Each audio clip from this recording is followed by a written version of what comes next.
Hey friends, I'm Dobi, and we're back with a brand new video. I spent a whole week working on the topic you chose, collecting and organizing all the information, and I'm here once again to explain it to you in under 10 minutes. If you're ready, let's get started. Vaping. In other words, electronic cigarettes. Let's be honest, at first glance it sounds pretty cool. It feels like we've finally found a less harmful alternative to smoking. No smoke, no smell, no burning. And on top of that, it delivers one of the most popular substances in the world, nicotine. So what does nicotine do? It can increase your focus, improve your concentration, sharpen your memory, and speed up your reaction time.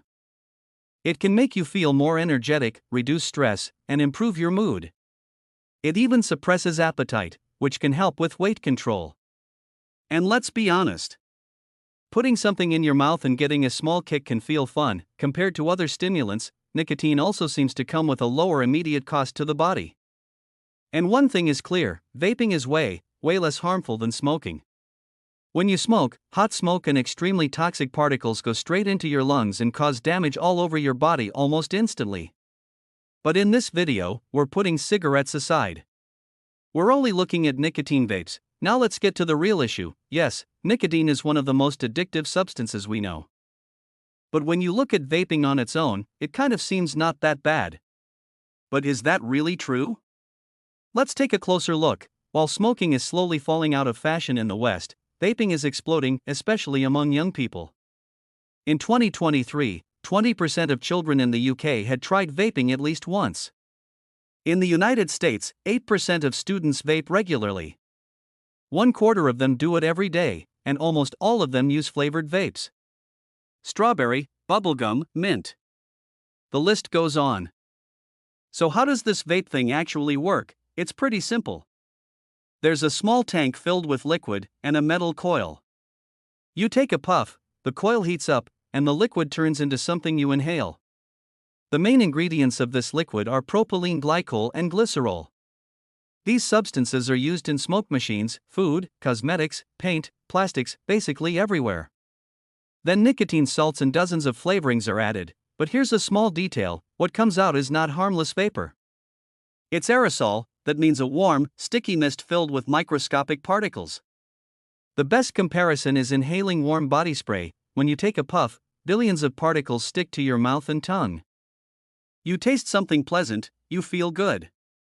Then those particles travel deep into your lungs, reaching the alveoli. There, nicotine enters your bloodstream, goes to your brain, and creates that off feeling. And this is where things get complicated, because the real question is, what is actually in a vape? The short answer: we don't really know. Studies show that vape liquids can contain hundreds of different substances, and many of them are not even listed on the label. That sounds unbelievable, but the vaping industry is much less regulated than you might think. Some of these substances are technically considered safe. They are used in food, cosmetics, or medicine. But eating something and inhaling it are not the same thing. For example, a compound found in cinnamon can damage cells when inhaled. Another substance found in almonds can irritate the airways when breathed in as a gas, and it gets worse. We don't really know what many of these substances turn into when they're heated. When the coil gets too hot, molecules can break apart or combine, creating entirely new and unknown chemicals. If your vape suddenly tastes burnt, that's not a good sign. That's when you should stop. And then there's the metal issue. When the metal coil heats up, it can release metal particles, from aluminum to nickel. Some of these irritate the lungs, some are toxic, and some may pose serious long-term risks. On top of that, these substances can interact with each other. The result? We honestly don't know yet. Now let's talk about what this does to your body. Vaping has only been around for about 10 years. That means no one really knows the long-term effects yet. What we do know is this: smoking is much worse. For smokers, switching to vaping is a big win, but what if you've never smoked and you start vaping? In the short term, many people experience coughing, excess mucus, shortness of breath, wheezing, and throat or chest pain. What happens in the long term? We don't have clear answers yet. Large-scale studies have only just begun. Your lungs were never designed to deal with aerosols, chemicals, and metals.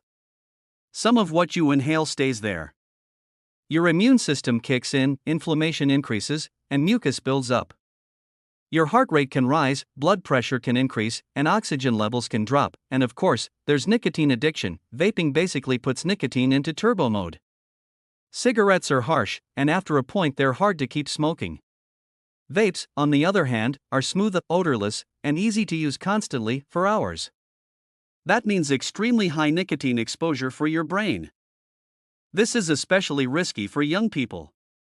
The brain is still developing, and nicotine directly affects the reward system, potentially changing how the brain develops. Quitting?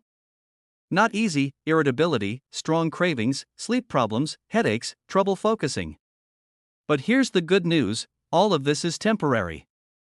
Nicotine leaves the body within a few days, and most symptoms improve significantly within a few weeks. So in the end, the problem with vaping is that it's too good. It tastes great, it's enjoyable, and it's stimulating. But it supercharges nicotine and makes it more addictive. For smokers, switching to vaping is a great thing. But that's where the benefits end.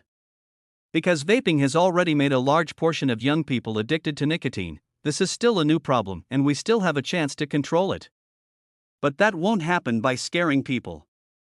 What we really need is honest, reliable information. Because making decisions about your health is already hard enough, and with misinformation, it becomes almost impossible. I hope you enjoyed the video and found it useful. If you did, don't forget to hit the like button and subscribe to the channel to support me. Your support motivates me to make new videos. Take care, and see you next week.